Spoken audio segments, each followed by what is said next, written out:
In this video, you will learn how to make a wish list. This is a useful way to keep track of items once you've hit your holds limit. You're going to start by going to the library website, which is vapld.info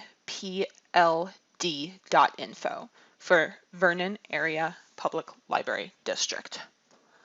Once the page loads, click on the My Account button in the top right corner.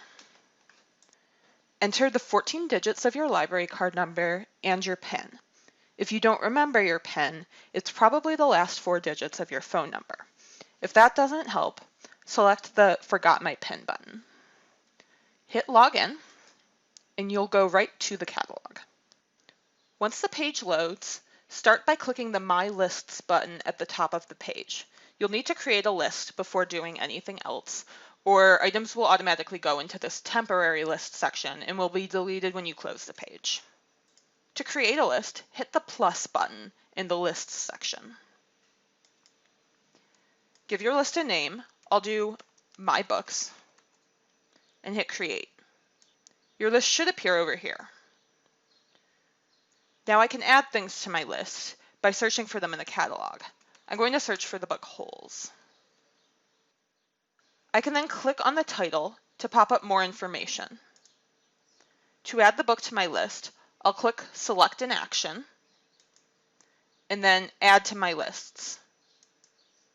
My Books is already selected, so I can go ahead and hit Add. I also have the option to make this my default list.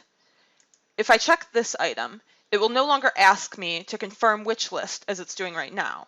Instead, it'll automatically add books into the My Books list. I'll hit Add, and it confirms that it has been added.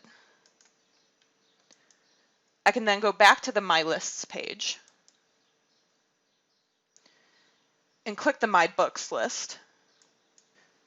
From here, I can place a title on hold by clicking on the title and selecting Place Hold. Or I can remove the book from my list by selecting it, going up to Select an Action, and hitting Delete Selected.